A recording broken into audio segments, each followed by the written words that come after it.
آپ سے بات کا آغاز کرتے ہیں. جی شکریہ. سال سے زیادہ عرصہ ہو گیا جی ریاست پر حملہ آور ہونے والی جماعت اور افراد کو کیفر کردار تک نہیں پہنچایا جا سکا. کیا کہیں گے آپ؟ بسم اللہ الرحمن الرحیم. میں سمجھتا ہوں کہ یہ ایک انتہائی افسوسناک اور تشویشناک بات ہے. دیکھیے اس کی وجہ ہمیں صاف نظر آتی ہے. کسی پاکستانی کو اس میں کوئی شک نہیں ہے کہ ریاست کے 3 ستونوں کے اندر ہم آہنگی اور ہمکاری کا فقدان ہے. انتظامیہ کچھ سوچتی ہے، عدلیہ اس سے الٹی طرف جاتی ہے، اور مقننہ کا ایک اور رول ہے وہ دوسری. تو سر چوتھا ستون بھی شامل کر لیں، صحافت. صحافت 14 ستون ہے، اور چوتھا ستون جو ہے اس کی اپنی ایک سوچ ہے. دیکھیے تو یہ ہم ایک ایسی ریاست بن چکے ہیں جس کے ستونوں کے اندر کلیکٹیو کوآپریشن نہیں ہے، اور اسی لیے ہماری چھت ہمیشہ لڑکھڑاتی رہتی ہے. ٹھیک ہے، ہم بار بار مارشل لاؤ میں سے گزرے. ہمارے ہاں ابھی جو عام بندے کو نظر آتا ہے کہ آئی جی پولیس نے کسی کو اریسٹ کیا ہے اور اس کو بڑی جلدی بلایا جاتا ہے کہ حاضر ہو جاؤ ہمارے پاس، اور پھر اس کو کہا جاتا ہے کہ تم میں عقل نہیں ہے، تم نے ہاؤ ڈیئر یو اریسٹ، چھوڑو اس کو ابھی. تو پھر اس کا مطلب یہ ہے کہ ہمارے جو ایڈمنسٹریشن اور جوڈیشری میں کوآرڈینیشن نہیں ہے. نہیں سر، اس کا ایک مطلب یہ بھی تو ہو سکتا ہے نا کہ پولیس نے غلط پکڑا ہو بندے کو. 30 سال تجربے کے بعد غلط پکڑ لیا. آئی جی کی کتنی نوکری ہوتی ہے؟ 25-26 سال. کیا وہ ملک کا محب وطن نہیں ہے؟ کیا اس کو اپنے فرائض کا خیال نہیں ہے؟ سر میرا سوال پھر وہی ہے، 9 مئی کے ذمہ داران کا ابھی تک تعین کیوں نہیں ہو سکا اور ان کو سزا کیوں نہیں دی جا سکی؟ تعین تو ہو چکا ہے. تعین تو کب کا ہو گیا، لیکن جس حساب سے ضمانتیں ان کو ملتی ہیں، جس حساب سے ہر کیس کے اندر ان کی ضمانت ہے. سر وہ کیس پکا پیش ہی نہیں کیا جاتا، تو پھر اس کا مطلب زبانی کہنا لیکن اس کو یہ ثبوت مہیا کرنا یہ تو اس کے فرض ہے. جی لیکن اگر آپ ثبوت کو ماننے پہ تیار نہ ہوں، آپ کہیں گے یہ ثبوت ہم مانتے ہی نہیں ہیں. اس ملک کے اندر جھوٹ بولنے کی سزا کیا ہے اور کتنوں کو ملی ہے پچھلے 50 سال میں؟ میں نے تو کسی کو نہیں دیکھی ملتے ہوئے. وکیل کھلے عام جھوٹ بولتے ہیں عدالتوں کے اندر. اچھا نہیں سر، ہم پھر ڈریگ ہو جائیں گے. اصل سوال یہ ہے کہ فوجی تنصیبات پر حملہ ہوا، بڑی سیریس تو فوج اتنی طاقتور ہے، وہ کیوں نہیں اپنے ملزموں کو کیفر کردار تک پہنچا سکی؟ انشاءاللہ پہنچا دے گی. یہ تو مجھے یہ اللہ تعالیٰ انشاءاللہ کا مطلب ہے کہ اللہ چاہے گا تو پھر تو کوئی بھی چیز اللہ چاہے گا تو ہوتی ہے نا. لیکن اس میں رکاوٹیں کیا ہیں؟ جو ہماری اس وقت صورتحال ہے اس میں رکاوٹیں کیا ہیں؟ امریکہ کے اندر کیپٹل ہل پہ حملہ ہوا، 800 بندوں کو سزا ہو گئی. کسی کو 22 سال ہوئی، کسی کو 10 سال ہوئی. وہ جس نے ٹانگ پہ ٹانگ رکھ کے تصویر کھنچائی تھی سینیٹر کی کرسی کے اوپر لاتے رکھ کے، اس کو 22 سال قید ہو گئی. اور ان 800 سزاؤں میں سے ایک سزا کسی سینئر جج نے ریورٹ نہیں کی. انگلستان میں 2012 کے اندر یونیورسٹی رائٹس ہوئے، لوگ مرے بھی گئے. 2700 اسٹوڈنٹس کو پکڑا گیا ویڈیو ایویڈنس کے اوپر. 2700 کو سزا ہو گئی. ایک کی سزا کسی جج نے ریورٹ نہیں کی. آپ اپنا دیکھ لیں سسٹم. وہاں ہم آہنگی سر ثبوت پیش نہیں کیے جاتے صحیح طریقے سے. آپ ثبوت کہنا بالکل اور چیز ہے کہ جناب یہ ملزم ہے، لیکن اس کو مجرم قرار دینے کے لیے ضروری ہے کہ ثبوت پیش کیے جائیں. یہ بڑا اچھا آرگومنٹ ہے. تو یہ قیامت تک چلے گا. ہم جو ثبوت دیں گے آپ کہیں گے کہ یہ اچھا نہیں ہے. ہم نے 200 دہشت گردوں کو فوجی عدالتوں نے سزا دی.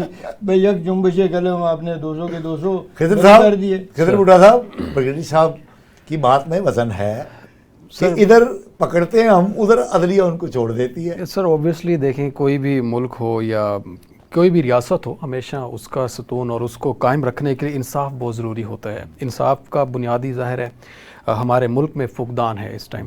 اور ہم جس طرف دیکھتے ہیں کہ ایویڈنس، آپ کہہ رہے ہیں کہ ایویڈنس پیش نہیں کیے جاتے جو ہونے چاہیے، اور اس کے بعد ان کے اوپر مزید کیسوں کو لٹکایا کیوں جاتا ہے، اور یہ 1.5 سال سے آپ دیکھ رہے ہیں کہ 9 مئی کے جو کردار تک کیفر کردار تک پہنچنے والے لوگ تھے جن کو پہنچایا جانا تھا ان کا ابھی تک نام یا ان کو سامنے کیوں نہیں لایا گیا یا ان کے خلاف کیوں ایک طرف سے توڑ نہیں نکالا گیا. اب خان صاحب ایکسیپٹ کر رہے ہیں کہ یس میں نے یہ آرڈر جاری کیا تھا کہ آپ جائیں GHQ کے باہر اور وہاں پہ پرامن دھرنا دیں. اب اس کے پیچھے آپ دیکھیں گے ایک ہسٹری چلی ہے, ایک ویڈیوز کا اس دن بہت زیادہ بھرمار تھی سوشل میڈیا کے اوپر لیڈران کی جو لیڈ کر رہے تھے مختلف ٹارگیٹڈ ایریاز میں کہ now you come with us and we ادھر جانا ہے ادھر جانا ہے, آوازیں آ رہی تھیں. ہاں آپ سن رہے تھے اس کو, ہم لوگ بھی دیکھ رہے تھے. اس میں بہت بڑے نام شہریار افریدی صاحب کی ایک گفتگو ظاہر ابھی تک بھی اس کو پیش کرنا چاہیے جس کے اوپر ججز اور جس کے اوپر وکلا بحث کر رہے ہیں اس ٹائم, وہ قابل گردش ہے. اس کے بعد سر یہ معاملہ جس طرح سے چلا کہ 9 مئی میں کون کون لوگ ملوث تھے, اوبویسلی خان صاحب کا یہ کہہ دینا ہی بہت ہے کہ ہاں میں نے حکم دیا تھا, جو کہ خان صاحب ابھی تک کہہ رہے تھے کہ نہیں دیا, میں نے ایسا کوئی حکم جاری نہیں کیا, اور اب ایکسیپٹ کر رہے ہیں کہ ہاں میں نے دیا تھا. تو اس کا مطلب یہ ہے کہ پھر وہ آپ کی ذمہ داری ہے کہ اس کے اندر انتشاری ٹولہ تھا, اس میں آپ کہتے ہیں کہ دوسرے لوگ شامل تھے, ہماری پارٹی میں کسی نے ایسا نہیں کیا. اب کل کا ایک واقعہ دیکھ لیں جس میں ندیم انجم جو ہے اپنا ہے, ندیم انجم طاہر صاحب ایک کامیڈین ہے ہمارے, جس کے اوپر انیلا اور نیلو نامی جو خاتون ہے PTI کی, انہوں نے حملہ کیا ہے. PTI نے کہا ہمارا اس سے کوئی تعلق نہیں ہے, یہی بات میں کرنے لگا تھا. ان کا تعلق نہیں ہے ان سے, کیونکہ وہ اس سے پہلے جو ہے ان کا نون لیگ کے ساتھ کافی کلوز ریلیشن جو ہے وہ سمجھا جاتا ہے. کن کا؟ جو انیلا کا تعلق نون لیگ سے, جی اس سے پہلے.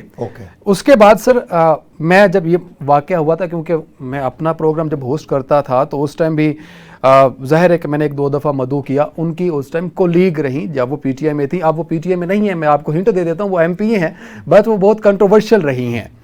پاکستان تحریک انصاف کی MPA تھیں, اب بھی وہ MP ہیں, لیکن کاردار تو نہیں ہے. نہیں سر میں نام نہیں بتا سکتا, آپ بہت پہنچے ہوئے ہیں. تو ان سے ویسے ہی رات میری بات ہے, انہوں نے کہا یہ تو پاکستان تحریک انصاف میں ہے ہی نہیں, اور یہ انتشاری ٹولہ ہے جو کہ ڈیمیج کرتا ہے اس پارٹی کو, ان پارٹیوں کو. جس طرح سے اب آپ دیکھیں کہ ایک معاملہ ہوتا ہے, اب اسی رات جس دن خان صاحب کو جو ہے یہ کیسز عدت کا نکاح کیس سنایا گیا تھا, کل پرسوں کی یہ بات ہے, جس دن بیریئر میں گاڑی جا کے ٹھوک دی جاتی ہے, اس کا الزام آتا ہے کہ پاکستان تحریک انصاف کے لوگ خان صاحب کو بری کرانے پہنچے ہیں وہاں پہ. آپ کیسے کریں گے, آپ اس چیز کو کیسے کنسیڈر کرتے ہیں کہ کیا واقعی اس ملک میں جب تک آپ کسی بھی چیز کو کلیریفائی نہیں کریں گے, آپ انصاف کا نظام قائم نہیں کریں گے. آپ انصاف مانگتے ہیں ججز سے, ہماری سب سے پہلے کوشش ہوتی ہے کہ جی سیشن کورٹ میں جایا جائے, وہاں سے ہائی کورٹ سے رجوع کیا جائے, جس طرح سے ہائی پروفائل کیسز ہیں. پھر سپریم کورٹ کا دروازہ کھٹکھٹاتے ہیں. سپریم کورٹ کے ججز تو خود اس ٹائم اپنے خطوں کے حوالے سے کلیریفائی نہیں ہو پا رہے, ان کو وہ خط بھیجے کس نے ہیں. ہم کس سے انصاف, کن سے انصاف ہم طلب کرتے ہیں؟ دیکھیں ہم بار بار بات کرتے ہیں کہ جی فوج کا سٹانس صحیح نہیں ہے, سول جو ہماری گورنمنٹ ہے اس کا سٹانس صحیح نہیں ہے, اس کے بعد جو اپوزیشن ہے اس کا سٹانس صحیح نہیں ہے. آپ بلیو کریں کہ ہم لوگ ایک اس جماعت کو پروموٹ کرتے ہیں, اس جماعت کے لوگوں کو صرف ٹک ٹاکس پہ, سوشل میڈیا پہ, جس طرح DGISPR نے کہا کہ یہ دہشت گردی پروپیگنڈا ہے جو ڈیجیٹلائزڈ ہے ہمارے ملک میں. ڈیجیٹلائز کا مطلب ہے کہ آپ سوشل میڈیا کے تھرو ملک کے مستقبل کا تعین کر رہے ہیں. آپ کیسی تھنکنگ رکھنے والے لوگ ہیں, نوجوان ہیں, کیسے ینگ پرسن ہے جو سمجھتے ہیں کہ نہیں جی اب سنم جو ہے, سنم جاوید جن کا نام ہے سنم جاوید آئی تھنک, جن کو ابھی رہا کیا گیا ہے, جی آپ اس کو کیسے پاکستان کی کس عوام کی نمائندہ کہہ سکتے ہیں؟ مجھے بتائیں, کیا ان کا بیک گراؤنڈ یا کسی چیز کو لے کر آپ کس طرح سے لیڈ کر سکتے ہیں؟ آپ کے ایکسپرٹیز کیا ہیں اس میں؟ ایک ٹک ٹاک سے اٹھ کے آپ صرف یہی ہے کہ آپ ان کے خلاف برا بولتے ہیں, کیا آپ کی جو ہے وہ ویوز زیادہ ہیں, یا پھر آپ جو ہے طنز بہت اچھا کر لیتے ہیں؟ جب تک یہ چیزیں نہیں صحیح ہوں گی, ہم پارٹی کو, ہم اپنے ملک کو کس طرح سے سٹینڈ کریں گے؟ اور ہم انصاف کا نظام نہ ہوتے ہوئے جس طرح ہمارے وکلا ہیں, اب ظاہر ہے دو میں سے کوئی تو کسی کی جھوٹی سائڈ پکڑ رہا ہوتا ہے اور اس کو پتا ہوتا ہے کہ میں نے اس کا دفاع کرنا ہے, اس کو بچانا ہے میں نے. خضر بھٹو صاحب, ہم ایک کرائسس سے نکل کے دوسرے کرائسس میں داخل ہو جاتے ہیں, نئے کرائسس آ جاتے ہیں, اور 10-15 سال پہلے ہمارے سالار اعلیٰ نے ایک بہت بڑے کرائسس کا ذکر کیا تھا جس کو 5th جنریشن وار کہتے ہیں. آج وہ جو کرائسس جس کی انہوں نے نشاندہی کی تھی, اب وہ ایک بہت بڑا دیو بن کر ہمارے ملک کی سیاست پر, ہمارے ملک کی معاشرت پر اور ہمارے ملک کی نوجوان نسل کو اپنے حصار میں لے چکا ہے، جن کا آپ نے ذکر بھی کیا، جیسے سنم جاوید صاحب کا، اور پھر اسی ڈیجیٹلائزڈ دہشت گردی ٹھیک ہے، اور پھر آپ دیکھیں کہ ہمارے ہیرو کون بن گئے، چاہت فتح علی خان، جی وہ مرزا کون سی ہے، دوزخ یا جنت کون سی مرزا ہے، جنت مرزا ہے، ٹھیک ہے. اس طرح کے خواتین و حضرات ہمارے سٹارز ہیں، سٹار بن گئے سٹارز ہیں ہیں ہمارے. اور یہ کس نے بنائے ہیں؟ اسی وار نے جس کی نشاندہی 5th جنریشن وار کی ہمارے ایک سالار اعلیٰ نے 15-16 سال پہلے کی تھی، اور آج وہ جو سائبر سپیس کی وار ہے اس نے ہمارے تمام ستون جو ریاست کے لرزاں ہیں، جن کا ذکر بریگیڈیئر طور صاحب نے کیا ہے، جی ان سب پر یہ سوشل میڈیا جو ہے وہ حاوی ہو چکا ہے. وہ تینوں ڈیپینڈ کرتے ہیں اس ایک ستون کے اوپر جس کے اوپر ہم بیٹھے ہیں، جس کی آپ بات کر رہے ہیں، سوشل میڈیا جی ہم سے ریلیٹ کرتی ہیں نا یہ چیزیں. جی. اچھا سر، ایسا ہے کہ یہ جو وار ہے نا، یہ جنریشن وار، اس میں سب سے بڑی بات یہ ہے کہ ہم لوگ آج سے کچھ سال پہلے 90s میں چلے جائیں، بہت پرانی بات ہے، اس ٹائم جب کوئی بچہ پیدا ہو یا پھر 90s میں پیدا ہو تو اس کو جب سمجھ آنا شروع ہوتی تھی، اس کی ایک خواہش ہوتی تھی مائنڈ میں کہ میں نے بڑا ہو کے، یا پھر میری خواہش ہے کہ میں آرمی میں جاؤں یا میں سرو کروں اپنے آپ کو پاکستان کے اچھے اداروں میں، اچھے عہدے کے اوپر. جی بالکل ایسے ہے. اب جب وہ وقت جیسے گزرتا گیا تو جس طرح سے وار کی بات ہوئی، جس طرح مسائل پاکستان میں پیدا ہونا شروع ہوئے، ہم جو ہے ایک جکڑتے گئے اس معاشرے میں، اس ویلیویبل چیزوں میں جس کا ہم سیاست کو سمجھے کہ سیاست کی نظر ہوتے گئے، اور وہ سیاست جو ہے ہمارے بڑوں سے، ہمارے شہروں سے گاؤں کی طرف آنا شروع ہوئی، اور گاؤں سے گھروں میں، اور گھروں میں بڑوں سے بچوں تک آنا شروع ہوئی. اور جب بچوں تک آنا شروع ہوئی تو خان صاحب پروان چڑھے اس ٹائم. جس طرح بات کریں کہ دھرنا کس نے کروایا، 13 کا جو دھرنا کروایا تھا، ہم ابھی تک نام نہیں لے پاتے کہ کون تھا، پتہ تو سب کو ہے لیکن نہیں لے پاتے. اب یہ عمران خان پروان چڑھے نہیں، پروان چڑھائے گئے، بس چڑھائے گئے. وہی بات ہے، ہم لے نہیں سکتے نا نام ان کا کہ کیسے چڑھائے گئے. کیا فرق پڑتا ہے؟ نہیں سر پکڑا جائے گا. کیوں پکڑا جائے گا؟ نہیں سر پکڑے، مطلب پتہ ہے نا پھر، لیکن کیا کہیں، اب سوال نشان رکھنا پڑتا ہے اس چیز کو. تو سر معاملہ یہ ہے کہ جب سیاست جو ہے ہم لوگ سمجھنا شروع ہوئے تو پھر سیاست سمجھانے والی جو پارٹی تھی اس کے اندر سے جو لوگ تھے جن کی یہ ذمہ داریاں تھیں کہ آپ نے جو ہے ہماری جنریشن کو، ہماری یوتھ کو گائیڈ کرنا ہے، اس کو ایجوکیٹ کرنا ہے. ایجوکیٹ کرتے ہوئے ہمیں وہ ایجوکیشن جو ہے اس قسم کی پڑھائے گی کہ ہمارے مائنڈز کو ریفریش کر دیا گیا کہ اب جو یہ پارٹی ہے اس کے بغیر پاکستان میں تو کچھ ہے ہی نہیں، پاکستان کے علاوہ کوئی پاکستان کو، ان کے علاوہ پاکستان کو کوئی سٹینڈ نہیں کر سکتا. تو وہ اب ایک ایسا طبقہ بن چکا ہے، ایک ایسی ہم سمجھ لیں کہ اس کو سائڈز بن چکی ہیں، ڈیوائڈز ہو چکی ہیں ہماری سوچیں، کہ ہم ہر اس چیز کو فالو اپ کرتے ہیں، ہر اس چیز کو پروان چڑھاتے ہیں جس کا ہمارے پاکستان، ہماری خود کی ترقی، ہمارے آنے والی نسلوں سے کوئی لینا دینا نہیں ہوتا. ہم صرف اس ٹائم پاکستان میں اپنے آپ کو سروائیو کر رہے ہیں چند دنوں کے لیے. ہم فیوچر سوچتے تھے پہلے کہ آنے والے وقتوں میں اپنی اولاد کے لیے یہ کرنا ہے، اپنے لیے یہ کرنا ہے. آج ہم سوچتے ہیں کل کے لیے نہیں، آج شام تک کے لیے ہم نے یہ کرنا ہے جس کے لیے ہم ان لوگوں کو پروان چڑھاتے ہیں. آج پاکستان میں مجھے بتائیں ایسے ایسے نام سر اس دنیا سے چلے گئے جن کے تختیاں لگنی چاہیے تھی چوکوں میں، جن کے نام ہونے چاہیے پاکستان کے اندر، ایسے ایسے ان کے نام کے ادارے کھلنے چاہیے تھے، وہ کہاں پہ ہیں؟ نہیں ہے. ایسے ایسے بڑے بڑے لوگ ہیں ہمارے خود کے، جس علاقے سے میں تعلق رکھتا ہوں وہاں پہ ایسے ایسے لوگ ہیں جنہوں نے اپنی پوری عمر سرو کر دی. انہوں نے اپنے ایک سے لے کر مطلب کہ جتنے پاس ان کی جمع پونجی تھی، جتنی زمینیں تھی، وہ ساری انہوں نے سرو کی. صرف کس کے اوپر؟ ان بچوں کے اوپر جو بچے جو ہے پڑھ نہیں سکتے تھے، جو نکل نہیں سکتے تھے، سٹی میں نہیں آ سکتے تھے. آج وہ بچے پڑھ کر اچھے آفیسر اور اچھے اداروں میں جو ہے بیٹھے. ان کا نام کہاں پہ ہے؟ صرف ان لوگوں کو ہم پروموٹ کرتے ہیں کہ جو صرف 10 سیکنڈ کی 30 سیکنڈ کی ویڈیو بنائیں اور پھر وہ وائرل ہو جائیں، اور اس کے بعد ہم کہیں کہ یہی ہمارا لیڈر ہے. اور پھر اسی مجھے بتائیں پاکستان تحریک انصاف میں اس ٹائم کون سے لوگ ہیں جو یہ سمجھتے ہیں کہ پاکستان کے جو حل ہے، اس کی جو پرابلمز ہے ان کے پاس حل ہے؟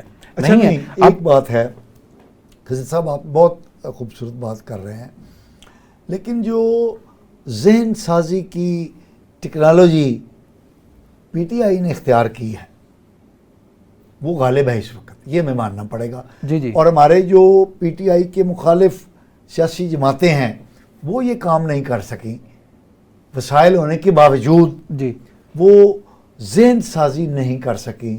اس وقت جو غالب اکثریت ہے یا جو غالب محسوس ہوتی ہے جی جی وہ انہی لوگوں کے ہاتھ میں ہے جو یہ ذہن سازی کرنے کی ٹیکنالوجی. اس کی وجہ جی. ہے. میں اس کی وجہ سے یہ سمجھتا ہوں.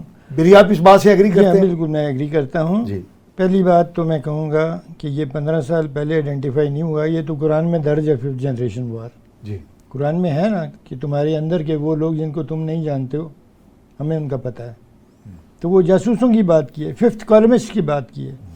5th جنریشن وار، ہم اس کو 5th جنریشن وار کہتے ہیں اس لیے کہ اب اس کے پاس ٹیکنالوجی اور خاص طور پہ انفارمیشن ٹیکنالوجی اور انٹرنیٹ کی سہولیات ہیں، جس کے اندر پاکستان کے اندر انقلاب صرف پچھلے 20 سال میں ہوا ہے.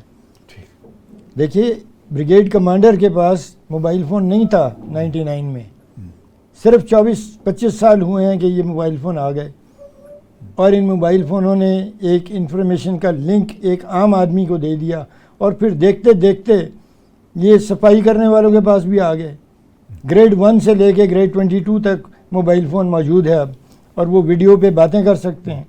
یہ ٹیکنالوجی جس سپیڈ سے بڑھی اور جس طرح اس کے اندر پوٹینشل ہے تخریب کاری کا، اس سپیڈ سے ہمارے ہاں لیجسلیشن نہیں ہوئی. ہم اس کو اس قانون کے ساتھ اس کا مقابلہ کرنے کی کوشش کر رہے ہیں جو قانون پرانا ہے. اس لیے پہلی بات تو یہ ہے کہ پارلیمنٹ کو چاہیے کہ اس کے لیے نئے قانون بنائے جائیں جو اس مہلک ہتھیار جو انفارمیشن اور میڈیا کا ویپن ہے اس کو اس کے خلاف سزائیں دے سکیں. سر وہ تو بن رہے ہیں، قانون سازی ہو رہی ہے، لیکن وہ اب ہو رہی ہے نا، جب کہ ڈیمیج ہو گیا. سر اصل سوال یہ ہے لیکن وہ کہ ایک گروہ نے اس کو نیگیٹیولی یوز کیا تو دوسرے گروہ اس کو پازیٹیولی یوز کیوں نہیں کر میں سکے؟ کہہ رہا ہوں کہ ہمیں انہوں نے نیگیٹیولی یوز کر لیا، ان کو وہ سمجھ نہیں آئی اس وقت، اور ان کی سپورٹ میں جو آپ کہہ رہے ہیں کہ ان کی پشت پہ جو قوتیں تھیں انہوں نے ان کو کرنے دیا، اور ہمارا قانون جو ہے وہ بے اثر ہو گیا. آج بھی وہ بے اثر ہے، کیونکہ آپ کو یاد ہے کہ ویڈیو ایویڈنس کو ایکسیپٹ کرنے کا قانون بھی ہمارا صرف 10 سال پرانا ہے. ٹھیک. اس سے پہلے تو ہم کہتے ہیں کہ ویڈیو تو ایویڈنس کے طور پہ نہیں ہے. آج بھی ہم کہتے ہیں کہ پولیس سٹیٹمنٹ جو ہے انریلائبل ہے، یہ ہمارے قانون میں ہے.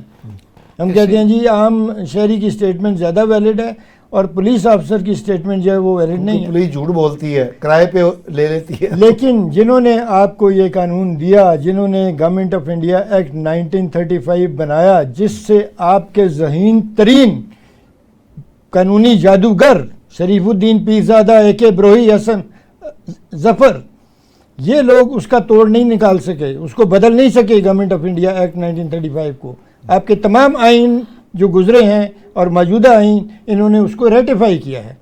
جنہوں نے آپ کو یہ ایکٹ دیا انہوں نے اپنے ملک میں تو پولیس کی سٹیٹمنٹ کو کنکلوسیو ایویڈنس کہتے ہیں وہ الٹیمیٹ رائٹ. اگر انگلینڈ میں، امریکہ میں، فرانس میں پولیس کی سٹیٹمنٹ آ جائے تو اور کسی سٹیٹمنٹ کی ضرورت نہیں ہے، کنوکشن ہو جائے گی. اور ہم کہتے ہیں کہ پولیس جھوٹ بولتی ہے. یہ ہمیں اپنے قومی رویوں پہ نظر ثانی کرنی چاہیے. بھٹا صاحب کیا ہم بات کر رہے تھے، آپ ذرا اس کو کنٹینیو کیجیے. جی سر، بات یہ ہو رہی تھی کہ سوشل میڈیا کے تھرو جس طرح سے ہائپ دی جاتی ہے، معاملات کو ایک دوسرے کی کردار کشی کی جاتی ہے، اس کردار کشی میں سر جس طرح سے ہم نے دیکھا کہ ویڈیوز کا ٹرینڈ بہت چلا، اور ویڈیو ٹرینڈ میں جو کل واقعہ اور اس کے بعد پھر ابھی جو واقعہ، مطلب رات کو ہی کل ہی کی یہ ویڈیو گردش کر رہی ہے جس میں مریم جو عظمیٰ بخاری صاحبہ کی جو ویڈیو ہے، اور اس میں اوبویسلی ظاہر ہے فیک ویڈیو ہے جو کہ ایکسیپٹ نہیں کرتا مائنڈ. اور جس طرح انہوں نے خود کہا کہ یہ میرے خلاف ظاہر ان کو پھر میڈیا پہ آنا پڑا اور پھر صفائی دینی پڑی. مطلب اتنا گھٹیا ترین معاشرہ، اتنی گھٹیا ترین سوچ ہے ہماری کہ جب ہم سے کچھ ہوتا نہیں تو پھر کسی کی کردار کے اوپر انگلی اٹھانا اور پھر ان کو جو ہے معاشرے میں بدنام کرنا شروع کر دیتے، جو کہ ہوتا رہا. ایک دوسرے کے خلاف یہ کرتے ہیں فائٹ. پی ٹی اے کی بھی ویڈیوز جو ہے ان کی فیمیلز کی بھی آئی، پھر نون لیگ کی کچھ زیادہ کنٹینیو ہونا شروع ہوئی. ایک بات بتائیے، اس طرح کی گندگی اور گھٹیا پن کے رویوں کی ابتدا کس نے کی؟ سر اوبویسلی سر پاکستان تحریک انصاف کے لوگوں نے کی، جو کہ ان کا باقاعدہ ایک سیل ہے، ان کی باقاعدہ ایک ٹیم ہے جو کہ یہ سارا کچھ کرتی ہے. آپ دیکھیں شہباز گل صاحب کہاں بیٹھے ہیں اور وہ جس طرح سے الفاظ بولتے ہیں. اب وہ پاکستان آئیں اور آ کے پھر عوام کی نمائندگی کریں. اگر یہ عوام اتنی باشعور ہے، عقل ہے، غیرت مند ہے، تو پھر ان کو وہیں پہ جوتے مارنے چاہیے ان کو.